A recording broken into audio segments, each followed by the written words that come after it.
Welcome to the JP8 report. This is James Pierce with the JP8 report, episode 334. Good afternoon, everyone. Welcome to the JP8 report. Getting better, flat out, but still got hot chocolate in here with my 82nd Airborne mug. I got tea, I got cough drops, and we got political stuff. All right. So as we get started today, before we even do America 250, I wanted to remind you that today is Texas Statehood Day, and this is the day that Texas officially became a state when President Anson Jones gave up power to Governor James Henderson on February 19th, 1846. All right, so we went from being a Republic of Texas to the state of Texas. This is the day it happened. All right, welcome to the JP8 report. Also, it would have been my dad's 79th birthday today. He passed away 10 years ago in July 2016 from cancer. Him and my mom passed away 2 days apart. But they passed away in July of 2016. The day would have been my dad's 79th birthday. So remember our family today. Every year, a lot of us go through the same thing. But yeah, all right. So welcome to the JP8 report. As we get started, if you are not already a follower of the JP8 report, please click that follow button. And there we go. Go back here and. There we go. Click that follow button if you're not already a follower. We've added 4 followers this week, which is cool. We're up to 116. I'm trying to build it. I want to get a good amount. I'll probably never match Bongino or Graham Allen, but I'm going to try. All right, because I like what I'm doing. And then please click that follow button and invite your friends to click that follow button also, and like our podcast. And we have our live chat going on. We got 9 people in there. Just started. That's good. And I haven't said this in a while, but we do live simulcast to Facebook and YouTube and X. So my X is not showing anything going to it. You know what? I think Dan Bongino said there was something happening on X, so I'm going to go back and check my authorization for that. All right, but don't forget, in the chat we have retired Rob 53. He goes by Padre. He's my chat monitor or hall monitor to keep everybody good to go, right? But hey, say hi to us. Let's have some fun. I'm going to start off by putting an American flag in the chat. And since we're talking about Texas right this second, if by some chance you are on here and you know Rumble really well, I've been trying to figure out how to make an emoji with just the Texas flag. If someone knows, please let me know. All right, either put something in the chat or put it in the actual comment folder. That would be awesome. Because me and Rob, we've tried. He found a Chilean flag, but I'm not South America. Even though Chile is below the equator, not north of the equator. Unlike some lady named AOC thinks Venezuela is south of the equator. She's full of it. She has no clue what's going on. Man, all right. Y'all gonna get me going already this morning. All right, let's take off with the America 250 for the 19th of February, 1776. Hey, if y'all feel like giving me a tip with the Rumble wallet, go for it. Click that tip button and put something in there for me. That'd be cool. All right. This is a letter from Major General Charles Lee, the General George Washington, on the 19th of February 1776. Bear with me. Dear General, I am extremely happy that there is an opening for a more comfortable establishment for poor Palfrey than his present. He is a valuable and capable man, and the pittance of a simple aide-de-camp is wretched for a man who has a family to support. On his principle and in obedience to your commands, I shall send him to headquarters without delay.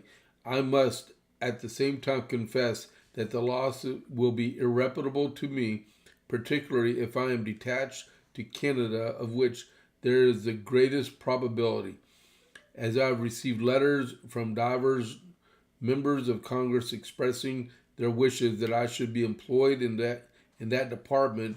Monsieur Griffin and Bird are very good young men, but pretty much in the predicament of your Baylor. They can ride, understand, and deliver verbal orders, but you might as well set them to task in translating the Arabic and Irish manuscript, as expect that they should in half a day copy half a sheet of orders. However, I must bustle through the difficulties and not keep Palfrey out of the channel of a better provision. If I go to Canada, I suppose I shall be allowed secretaries, one French, one English. I do not see how it is possible to manage matters with less.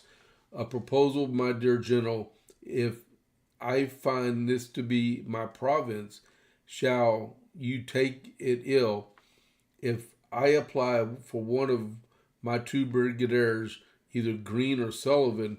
It is a pleasure to have some officer about us in whom we can place confidence. The ships of war which were here have been frightened away. The Asia lies between Nuttons and Bedloe's Island. Duchess of Gordon, with His Excellency Governor Tyrone, is under the stern. The Phoenix is stationed a league below the Narrows. The Mercury and General Clinton must inevitably fall into the hands of our fleet unless they are fast asleep. We have taken strong hold of Hellgate, so that the passage between Long Island and the continent is absolutely blocked to the enemy. I wait for some more force to prepare a post or retrenched encampment along Long Island opposite of the city for 3,000 men. This is, I think, a capital object, that should the enemy take possession of New York when Long Island is our hand, we will find it almost impossible to subsist. The Jerseys are too well manned, and Connecticut, will not furnish them with anything. What to do with the city I own puzzles me. It is encircled with deep navigable water, that whoever commands the sea must command the town. Tomorrow I shall begin to dismantle what part of the fort next to town to prevent it from being converted into a citadel. I shall barrier the principal seats, and at least if I cannot make it a continental garrison, it shall be a disputable field of battle. Enclosed, I send you a return of the good and indifferent pieces of cannon. The number of those totally unfit for service, are, I believe, about 60, and no commissary or stores has been appointed until the instant that it is impossible to give you a return of the other stores by this post, but you shall have it by the next. Lord Stirling is a great acquisition. He is the most zealous, active, and accurate officer or captain of a ship from Cadiz, who is a very intelligent person. Tells us that Lord Howe and Captain Barrington or Admiral Barrington are appointed commissioners to propose terms to the Congress. This he had from Consul Hardy. Those damn fools the ministry are. How does your recruiting go on for the standing army? Be so good to tell me, Gates, to whom I shall write by the next post that Mr. Norse enclosed no letters for him. It is Eustace is not provided for in your army, and I should go to Canada. I think he had better be sent to me, and I will consign him to his uncle. I am got quit of my gout, that which is good, and fever, but remain extremely weak and tender.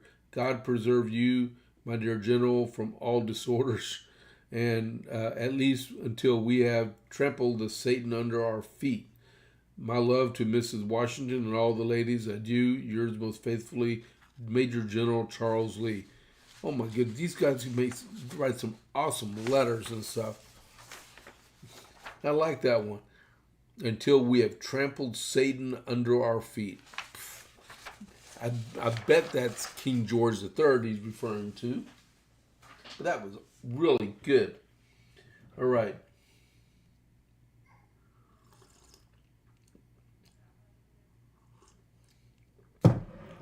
Whew. I'm feeling good. I'm feeling better. Okay. So we got to talk about our Dalmatian guy. Don't forget about Dalmatian burgers. If you're hungry and you're from Copper's Cove area, they make smash burgers and hot dogs. Just look at the menu. I got it put on the page. They all their ingredients are homemade and fresh, including their buns. And they're open for lunch from 11 to 2, Tuesday through Saturday, Monday through Saturday. And then for dinner, they're open for Tuesday through Saturday from 5:30 to 7, unless they're sold out. And they're located on the west side of Copper's Cove.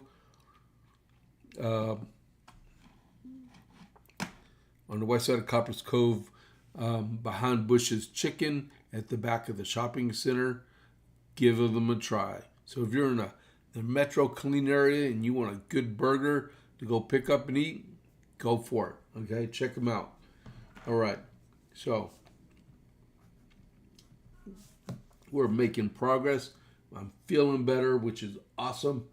Thank y'all very much for tuning in. I really appreciate it. Give me a like and give me a follow, please, okay? And then I start coughing. All right, so my next area I want to cover is, excuse me, I got to sneeze. I think, oh, excuse me, I am so sorry. Man, see, it all hits me at the same time. All right, so I'm going to go over, see if there's any updates on Nancy Guthrie. So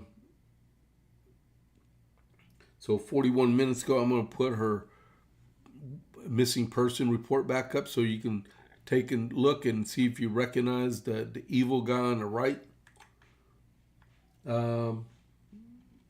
Authorities believe Nancy Guthrie, 84, the mother NBC Today co-host Savannah Guthrie, was abducted or kidnapped from, there's no difference, from her Tucson home where she was last seen on January 31st.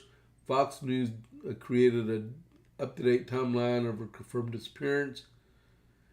And timeline is January 31st, the night before her disappearance, and runs through February 19th when authorities confirmed there's no evidence Guthrie was taken south of the U.S. border.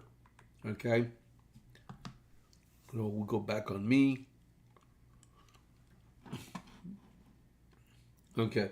And then biological evidence and DNA, not the same, former FBI agent says. Okay. So it says, the Pima County Sheriff's Office said in a press release Wednesday that investigators are currently analyzing biological evidence found near Nancy Guthrie's evidence.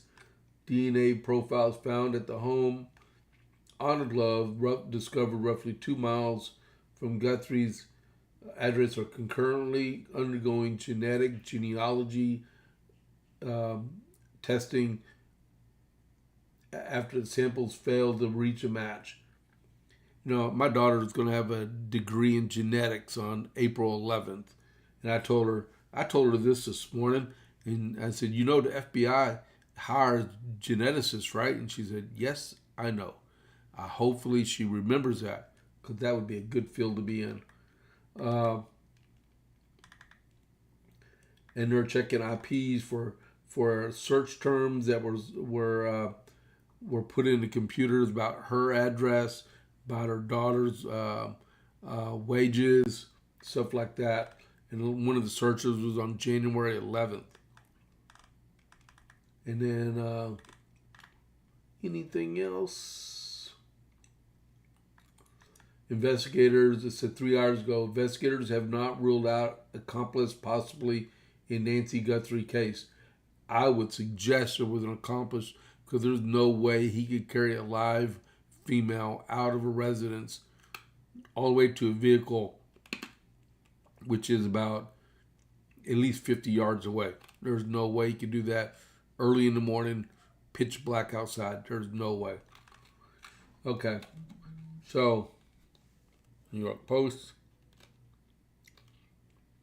Bomdani's words come back to haunt him as he threatens property tax hike. Can't trust Democrats, people. I keep telling y'all. Okay. Let's go back.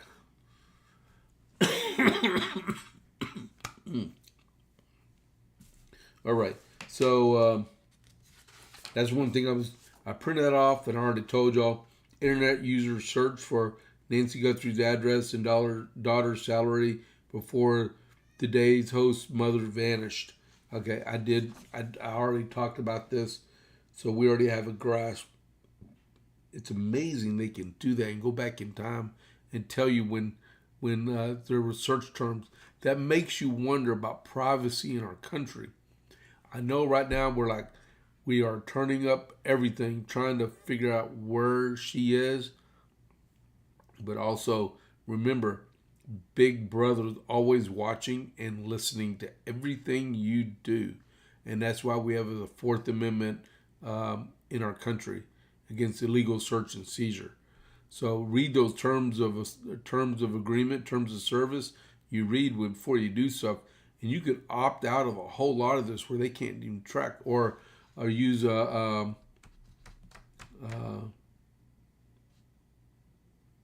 VDN, I think it is where you can go to a virtual server where they can't even track where you're at.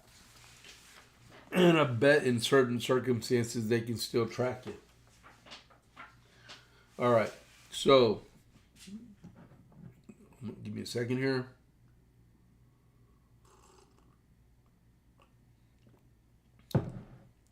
All right, so Virginia. I got two things about Virginia. One, they already lost a business. She's been in office a month, and a major defense contractor up and left and went to St. Louis, Missouri. After nearly a decade, Virginia, Boeing announced on Wednesday that it's moving its defense space and security headquarters out of state back to St. Louis.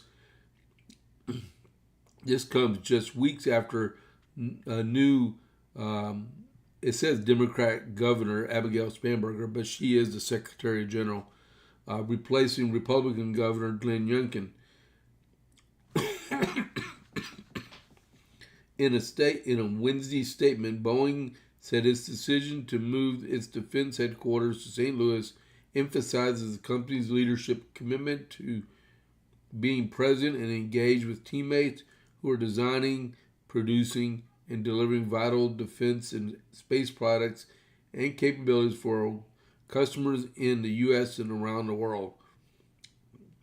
The company said it is progressing with a multi-billion dollar investment in the world's most advanced combat aircraft production facilities, including in St. Louis. The change moves the defense headquarters from Arlington, Virginia, back to its former site in St. Louis, where much of the company's products are designed and manufactured. Boeing's headquarters were in Arlington, a suburb of Washington, D.C., for nearly a decade, with the company moving in 2017. Boeing cited leadership proximity to its workers, saying by aligning leadership with its workforce and investing in state-of-the-art facilities, Boeing is poised to strengthen its core businesses and drive innovation in defense solutions and in U.S. military and global allies. So they're moving from the Democratic People's Republic of Virginia to St. Louis, Missouri. Missouri Governor Mike Kehoe hailed the move as a major win for the heartland. Brings lots of jobs back to Missouri, where they do need them. The departure comes just a month after Spanberger took office as the Democratic People's Republic of Virginia's governor or secretary general. Though she campaigned as a pragmatic centrist, critics have said for day one actions depict a very different approach. Okay, so what do y'all think? Do anyone have any comments about her actions as governor so far? She just drove a contractor, a major defense contractor, out of state.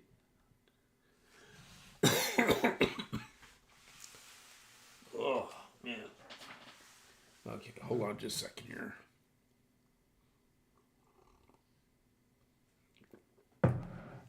All right, so next, still dealing with Virginia.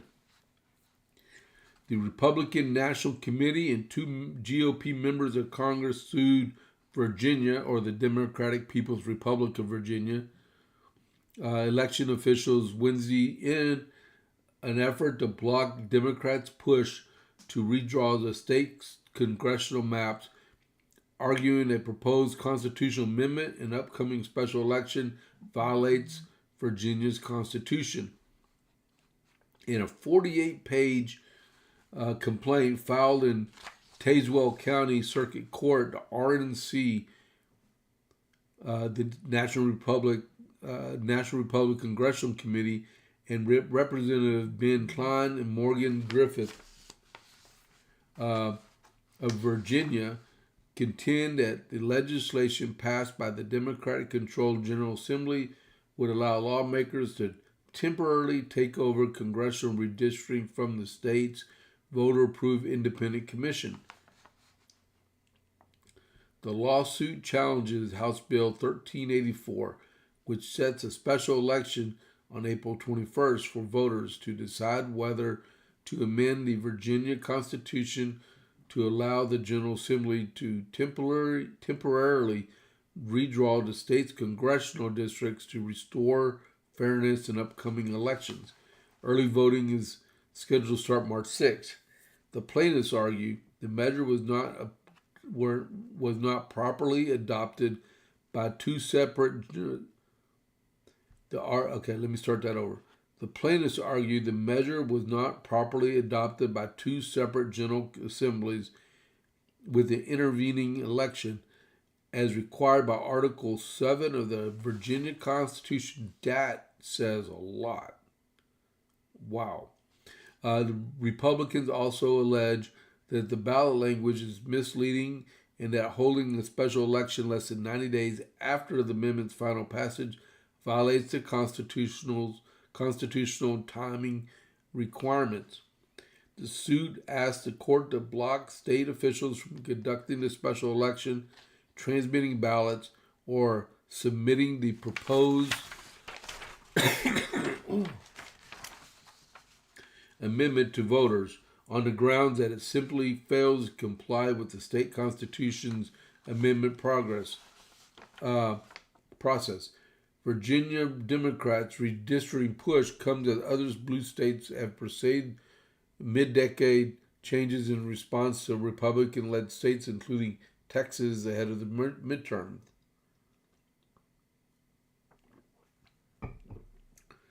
California approved Prop 50 in November, a measure that could give Democrats opportunity to gain up to 5 additional U.S. House seats until they lose them all when it comes to the 2030 census. All right. So, wow. So evidently in Virginia, in their Constitution, in Article 7 of the Virginia Constitution, before this last election in November, they had to have already had a vote. Then they needed a vote in this legislature before it could go to the governor for passage to be put on the ballot. So, y'all Democrats in Democratic People's Republic of Virginia may have just lost the case. If this is entirely true and there's no wiggle worm to get through it, they might have lost. They might have lost. If not, every single Republican plus independent in that state and fair-minded Democrat, because understanding the consequences of doing something like this, need to take heed and get out and vote against that special election, and keep their boundaries as they are now, 6-5. Right? Any comments on that? Anyone want to give me their 10 cents worth? Rob, are you there? Did I put you to sleep?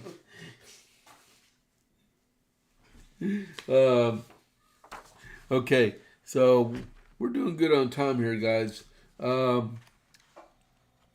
Here's another one. We were just talking about California. California voters' disapproval of Gavin Newscum hits, in California, that's the People's Republic of California.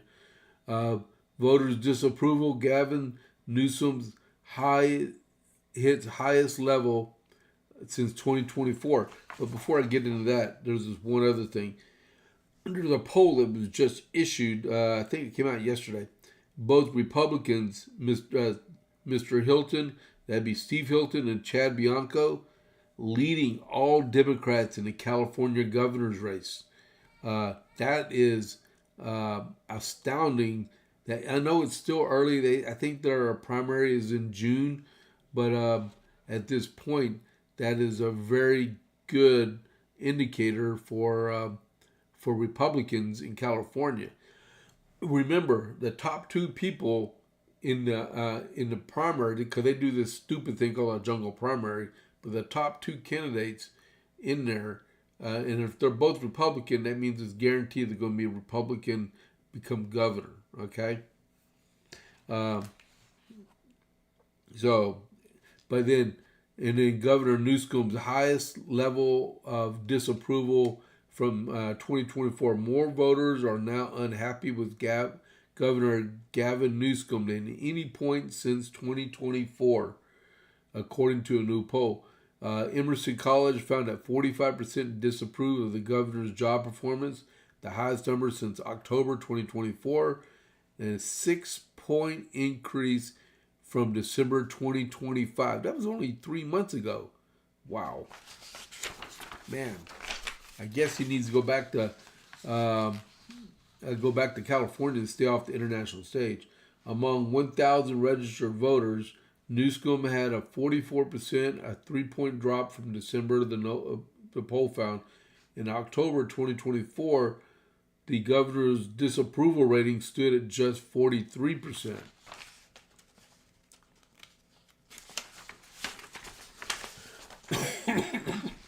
Newscom's office did not respond to the request for comment regarding the figures. The poll also asked voters about the top issues facing Californians. 37% cited the economy as their number one concern, up 3 points for December. 19% cited housing affordability as the state's top issue. I don't know who they cited, but man, I would say that would be number one for me. Critics have argued that California's high cost of living, particularly soaring housing prices, elevated gas costs, and rising insurance premiums have worsened their Newsom's tenure. They point to strict environmental regulations, limits on new oil drilling permits, and slow housing construction has contributed to persistently high consumer prices. A whopping 53% of voters said they have considered leaving the state over affordability concerns, the poll found.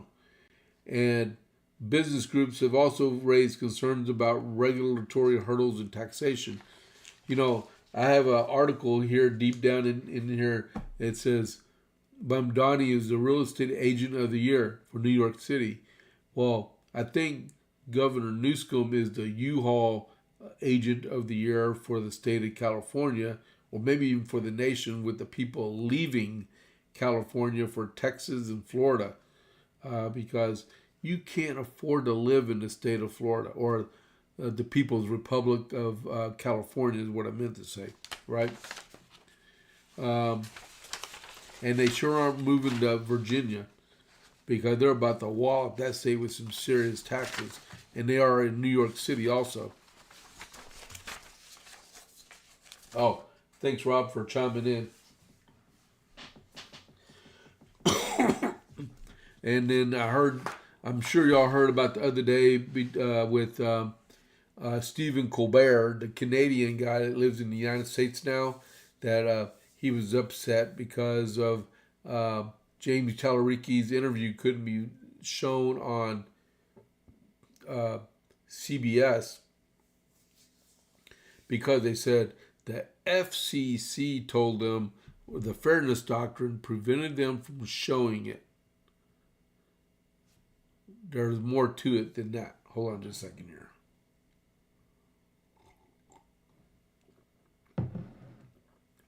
So, it comes out that Stephen Colbert and James Talirico both lied about it. The FCC had nothing to say about the situation. Brendan Carr, he's the FCC chair, set the record straight on Wednesday night after late night talk show host Stephen Colbert claimed censorship when he alleged CBS was barred the show from airing the interview with the politician. Colbert told viewers Monday that CBS said he could not host Democrat Texas U.S. Senate candidate James Talirico on the Late Show due to concerns about potential FCC scrutiny under its equal time rule. This is the Democrat on Democrat violence, Carr told Fox News host Laura Ingraham. CBS was very clear that Colbert could run the interview that he wanted to with that political candidate. They just said they may have to comply with equal time, but instead of doing that, they claimed that they were victims. The late night host argued that the network's alleged move was motivated by the president. Sir, you're the chairman of the FCC, so FCCU, Colbert said. He added, let's just call this what it is. Donald Trump's administration wants to silence anyone who says anything bad about Trump on TV because all Trump does is watch TV. The rule requires broadcasters on public airwaves to provide equal opportunity to political candidates of opposing parties. The equal time rule is that core is about stopping legacy media from picking winners and losers in election, Carr told the Ingram Angle. It's all about American people can decide.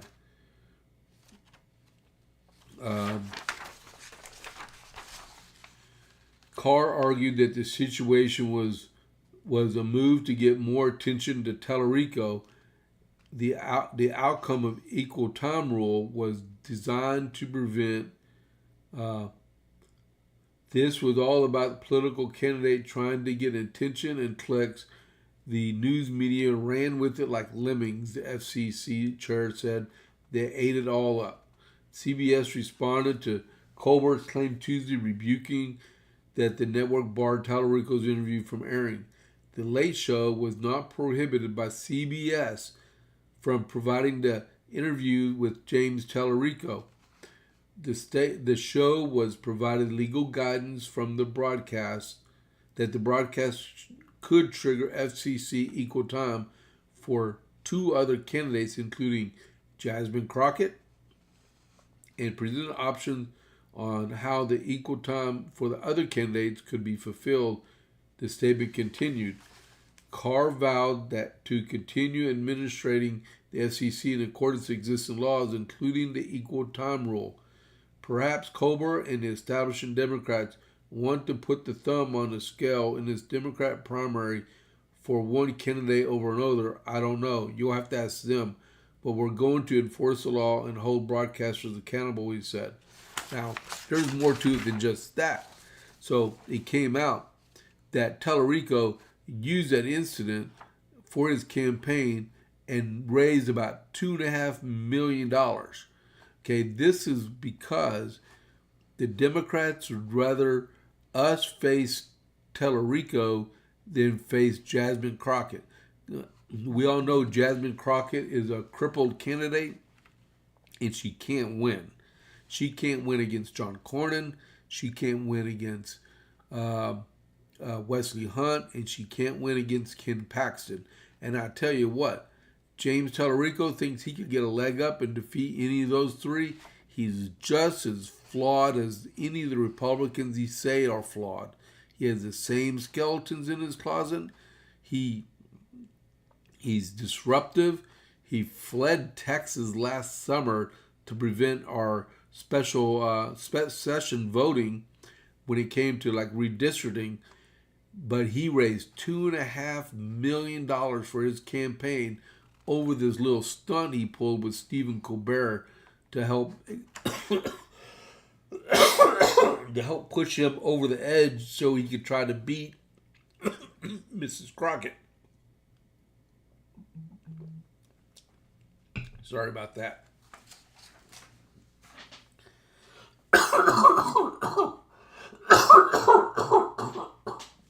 Okay, I apologize. Man, maybe I need to settle down a little bit more. Where am I at? Oh yeah, Talirico and Crockett. Okay, so the Democrats want Crockett to win. Talirico wants Talirico to win. Jasmine wants to win and is determined to win. And the Republicans would rather face Crockett than Talirico, even though both of those Democrats would lose in front of any of the three Republicans, right? So take that as you may, right? All right, calm down. I'm doing all right. I think I'll live. All right, so as I stated a little earlier, Mamdani was called cuckoo by his property tax hike that he wants to implement in New York. And Kevin O'Leary, oh man, what do they call him? He's got a really, Mr. Wonderful right there. Mr. Wonderful, Kevin O'Leary, called Mamdani the real estate agent of the year. Mr. Wonderful thinks it's a wonderful idea. Kevin O'Leary mockingly celebrated Big Apple Mayor Zoran Mamdani's proposed 9.5% property tax Tuesday, as bat cuckoo crazy that will win him real estate agent of the year in the near future. What he is proposing is beyond insane, but I love it. You guys live here. You're not paying for your fair share. You got to pay 110%. That's the right thing to do because he's not cutting anything, O'Leary said on CNN's Newsnight. Hitchner announced a large tax increase as part of the proposed $127 billion budget plan earlier in the day. The hike was part of a great threat toward Albany and Governor Hochul unless they give him the income tax hike he wants on millionaires. Mamdani said the tax hikes were only a last resort if the state government did not give him what he wanted. It's a big bribery thing. Hold on. me see here. Okay. They were talking about the avalanche victims. Okay, that's enough on that. He's just so like I said a couple weeks ago on here that they were talking about the 2030 census, how California is going to lose 4 and New York's going to lose 2 seats in Congress. Well, like I said, California is going to end up losing 6 seats and New York's going to end up losing 3 seats instead of 2, because knuckleheads like this keep raising taxes on people, and as long as the people that leave New York and California don't take the liberal politics with them, we'll be just fine. But like the other day, after our freeze we had an ice storm down there, and I took a whole bunch of boxes. We had a whole half a garage full of cardboard, and I had to get rid of them. So I took them down to our solid waste transfer point, and I met someone from Washington. And I asked him, why'd you move from Washington? He says, because I couldn't take the politics anymore. And I said, oh, so you're a political refugee from Washington State. And he thought that was something else. He had never heard it put like that, but that's exactly what he is. He's a Republican that left Washington State for political reasons that makes him a political refugee. I gave him my card for my podcast. Hopefully he's a follower now. I don't know. But then he and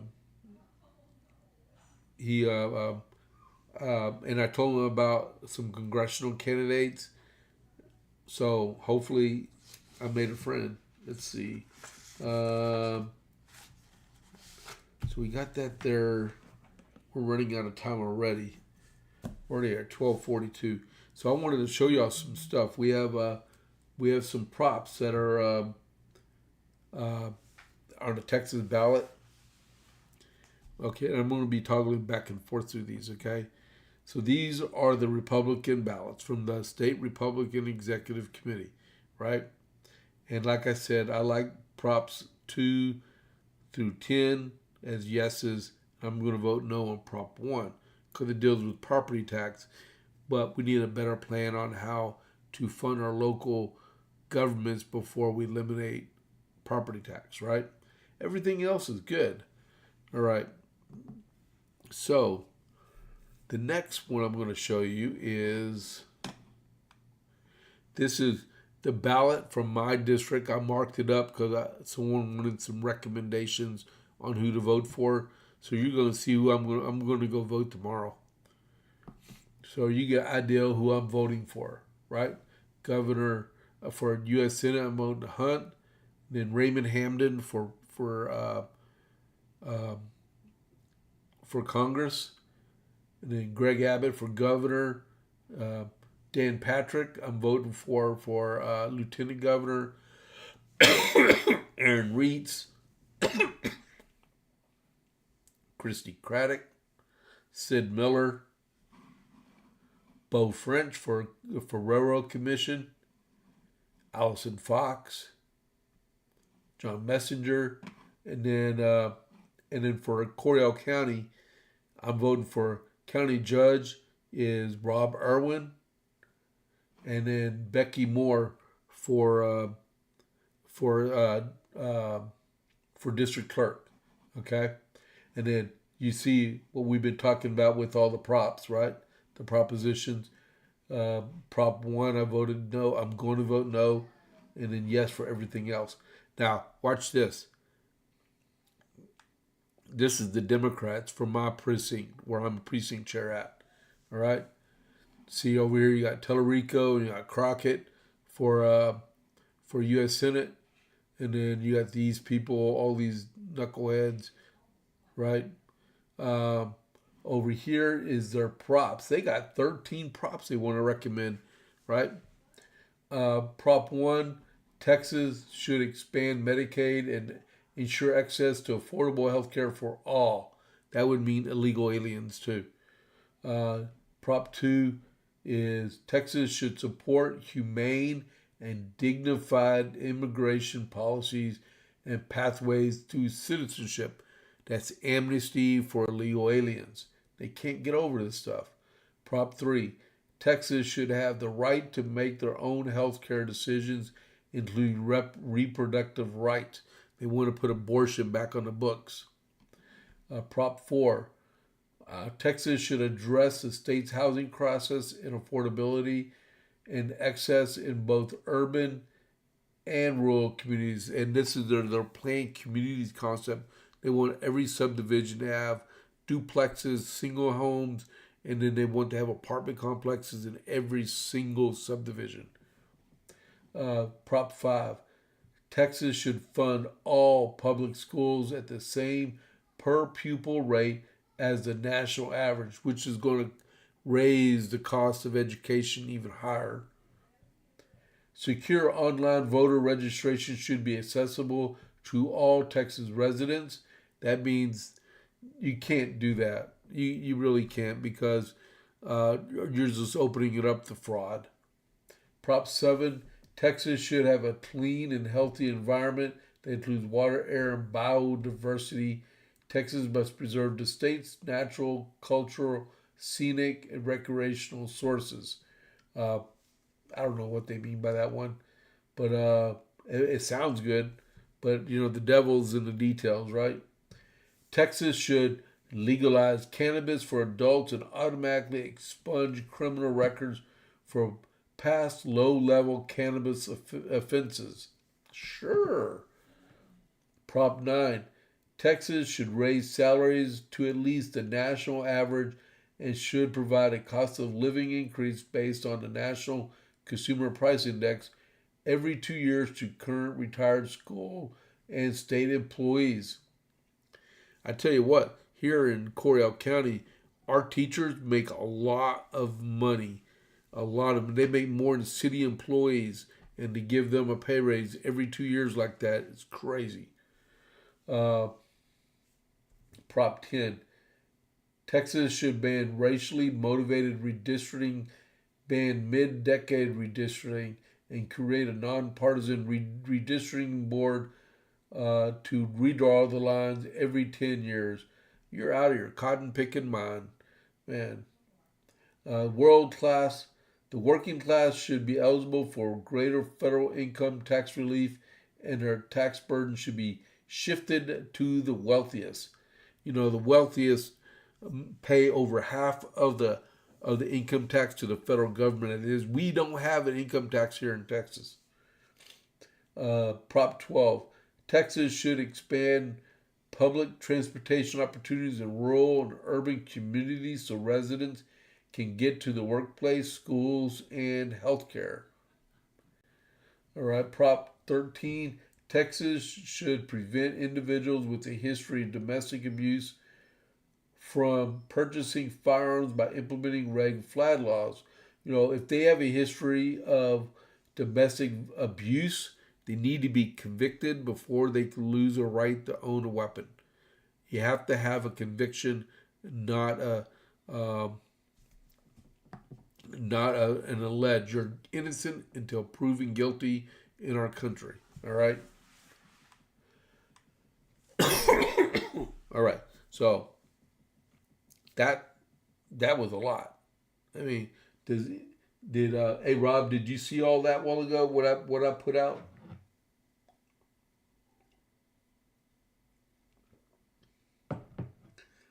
Whichever state you live in, you still have lame brain propositions like that. You still have politicians like we just talked about with Talirico and Crockett, where they're doing their best to get Talirico past the primary so he can face the Republicans instead of Crockett winning the primary. You have people like in New York, you have people like Hakeem Jeffries, the minority leader in the House of Representatives, pledging tens of millions of dollars to fight to get the redistricting amendment passed in the Democratic People's Republic of Virginia. over and over and over. And you got all these Democrats. It may not be blatant cheating, but they're fostering it to make it hard, very hard for Republicans to run because they'll outspend them. I want to know where all this dark money is coming from because someone is supplying it to them because the DNC is millions of dollars in debt. So they're going to write another check of imaginary money to pay for this stuff in Virginia and in New Jersey and in California. And it just goes from state to state to state. Where are they getting all this money from? That's why we need legitimate campaign finance reform in our country so we can track this junk that's going on. All right? Man. Whew. All right. We're at 12:50. I hope that was educational to some people. Before I go, I got time before I do this. I just need to stop hacking my lungs out. All right. So, in the Texas scorecard, several articles came out today. If I can get my mouse over here. All right. Well, wait a minute. Let me see where I'm at. Okay, go over here. All right. So, what I'm going to do before I go any further,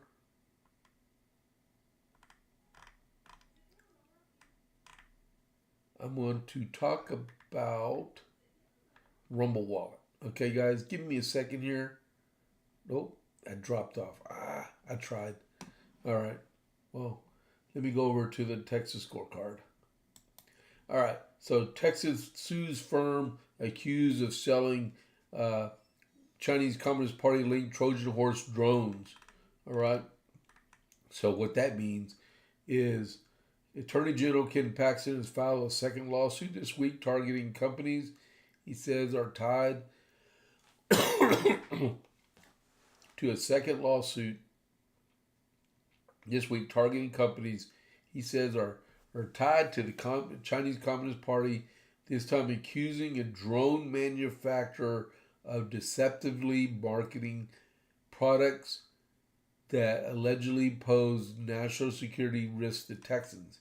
The lawsuit filed against Anzu Robotics alleges the company misled consumers by presenting its drones as a secure alternative to Chinese-made devices while allegedly relying on technology from Shenzhen-based DJI, a manufacturer that federal agents have flagged for security concerns.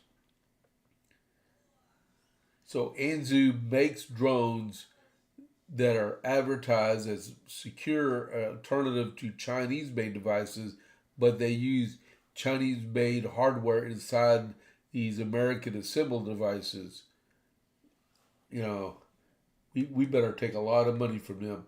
The lawsuit seeks civil penalties, consumer restitution, and court orders requiring the company to disclose its ties to DJI and halt allegedly deceptive practices.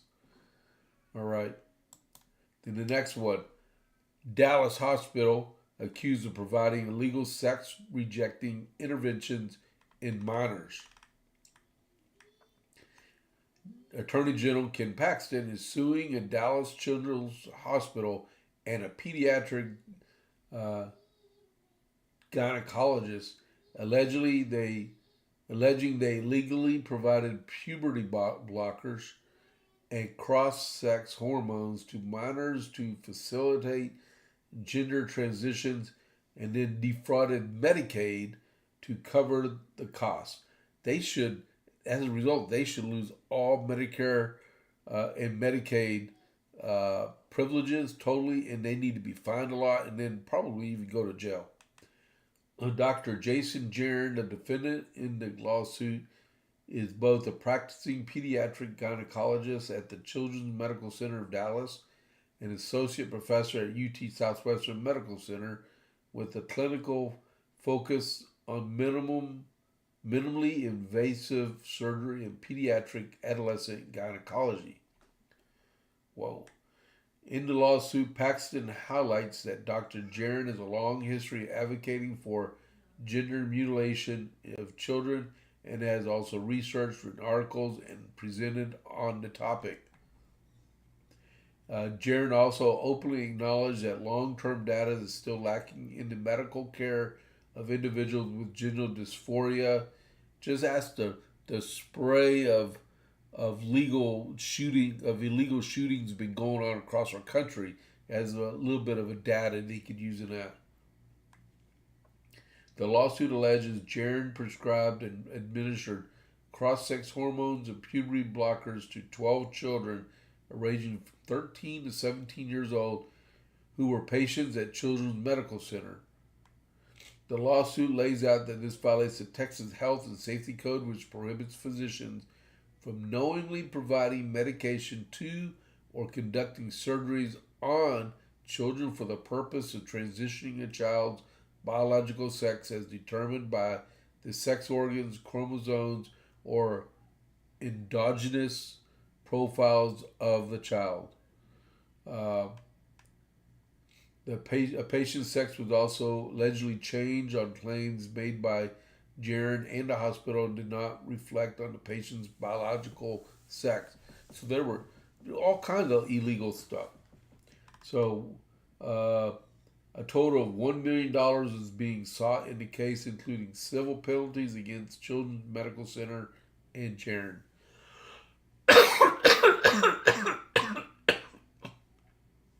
He does not need to be a doctor in the state of Texas. All right. University of North Texas, that's in Denton. It used to be called North Texas State. Terminates art exhibit that promotes illegal immigration lawlessness. The University of North Texas will no longer host an exhibit that promotes illegal border crossings and attacks the federal agencies responsible for enforcing U.S. immigration law. As first reported by the Denton Record Chronicle, UNT has canceled the exhibit last week. It has previously been scheduled to open on February 19th. The exhibit, Ni de Aquí, Ni de Allah. I have no idea what that means. It was created by Victor Quinones, a Boston-based artist, was originally organized at Boston University. According to the website, it is deep exploration of identity shaped by immigration, incarceration, and resilience. Okay, so that's enough on that one. All right.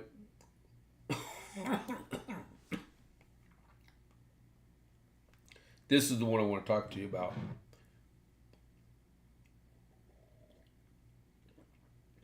Just bear with me, okay? Authorities allege nearly 200 fraudulent transactions at Harris County Tax Office. And just a little background. Your tax office in your county are the people that handles tax payments when it comes to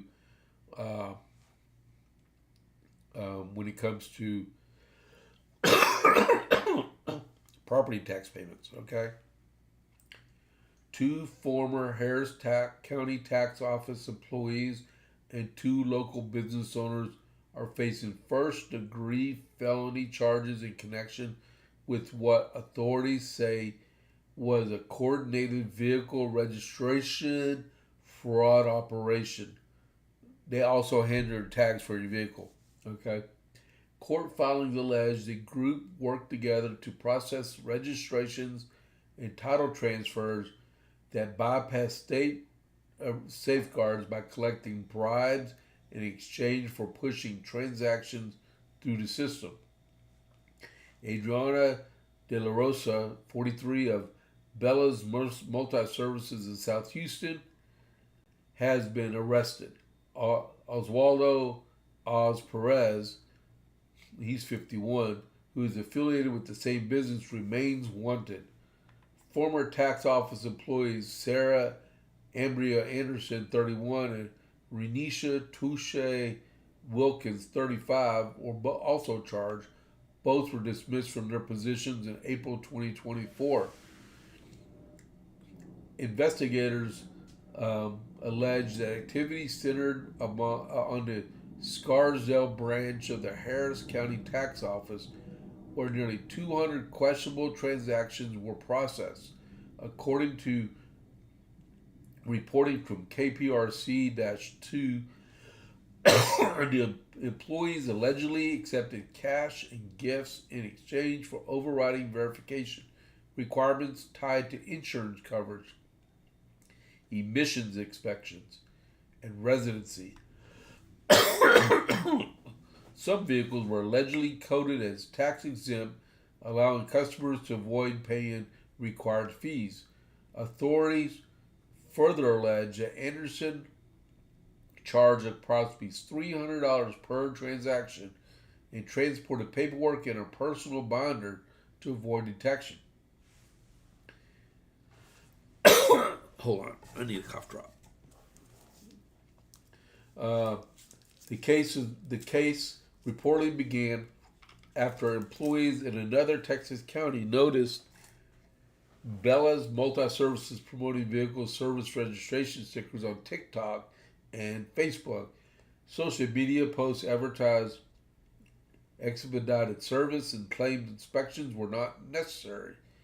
That tip prompted an internal review, which eventually led to criminal investigation. Detectives with Harris County's Constable Precinct 1 Tax Special Investigations Unit later documented electronic payments sent through Zelle, Apple Pay, and Cash App. Investigators also recovered communications between the parties and alleged that documents were exchanged during meetings in public locations near the Scarsdale office, including a grocery store parking lot. All four defendants are charged with multiple counts, all defendants were charged with 2 counts of engaging in organized criminal activity, which is called RICO. The charges are first-degree felonies, carrying potential sentences up to 99 years or life in prison and fines up to $10,000. Constable Alan Rosen of Precinct 1 stated, "This involves public corruption by those who violated the people's trust in government and abused their positions to line their own pockets. This scheme was brazen, and schemers will now face justice." The Harris County Tax Office stated that its own internal controls helped identify irregularities, and its Special Investigations Unit worked alongside Constable Precinct 1 and the Harris County District Attorney's Office. While Anderson and Wilkins were fired in 2024, it has not been clarified whether the actions directly stemmed from alleged conduct or how long the criminal investigation was underway before charges were filed. And this was written by Michael Wilson for the Texas Scorecard. My hat is off to this man for this article. It is very well written and explained everything in detail. This is absolutely unacceptable behavior. And I can tell you right now, in Texas, we changed the way we do our temporary tags. In Texas, where you have to have metal plates, not the paper plates anymore. And this might have been one of the remedies to rectify that whole situation. Now, with like vehicle registrations, some counties in Texas don't require inspections. But when you register a vehicle for new, you have to have that inspected, and all commercial vehicles have to be inspected no matter what. Only residentials have that exemption, but only for renewals, not for at the beginning. And they had a problem with registrations with temporary tags to go along with that, and that might have been the reason why that happened. So, Harris County Constable Precinct 1, Alan Rosen, I think that's his name, did an excellent job in his investigation. And I believe, what's his name, Michael Wilson? I'll give him a shout out one more time. Yeah, Michael Wilson with the with the Texas scorecard. I'll tell you right about him. His name is Michael Wilson, fifth generation Texan, born and raised just outside of Houston, Texas.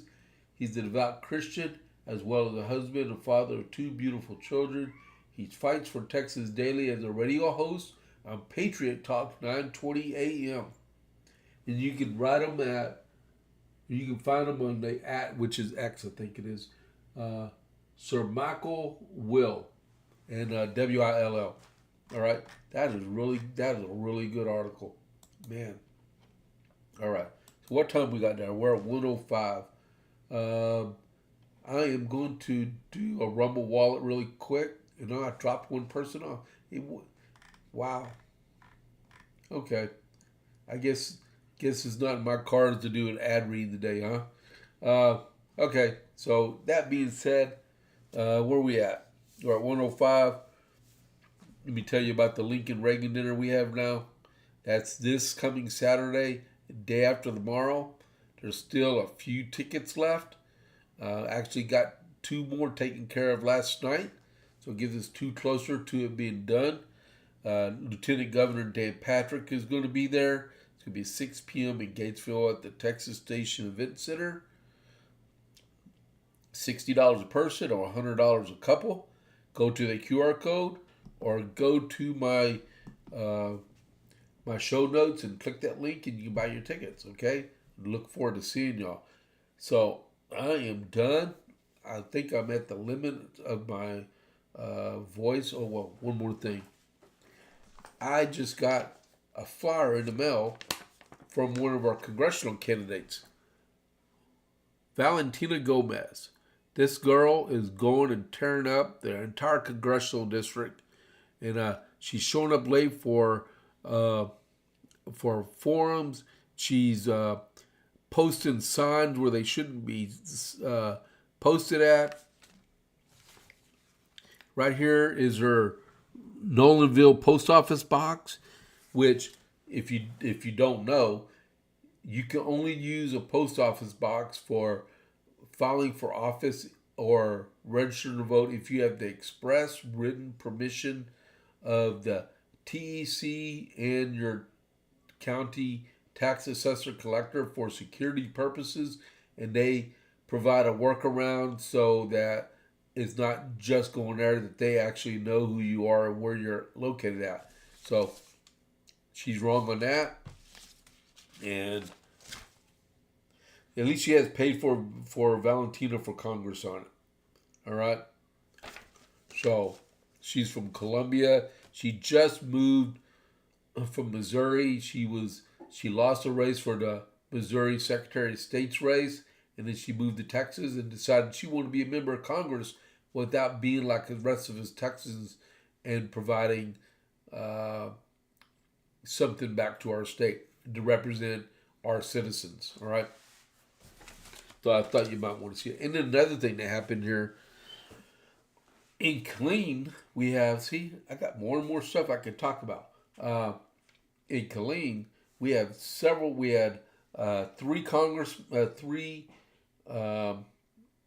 city council members all file for the for mayor. We had Jose Seguero, Ricos Adams, and Joseph Solomon, right? Jose Seguero resigned from the city council to run for mayor. The other two didn't. The mayor of Killeen went and she resigned as mayor, and she filed to run as city council, just like Jose Seguero did 6 years ago, right? So we have a circle going round and around. And what did the city council in Killeen do on yesterday, I think it was, or Tuesday night? Well, what they did was they appointed Ricos Adams, who filed to run for mayor. They vacated his seat by making him the mayor. So, and when that happened back in 6 years ago with Debbie Nash King, because she was a city council woman, Jose Seguero resigned as mayor of Killeen and filed to run as a city councilman, and then Debbie Nash King was appointed to be the mayor, and then she ran and got elected. What in the world happened?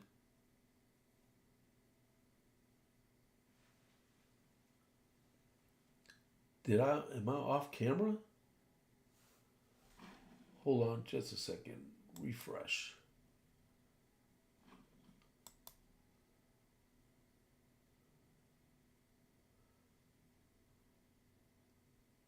Oh my goodness, what happened?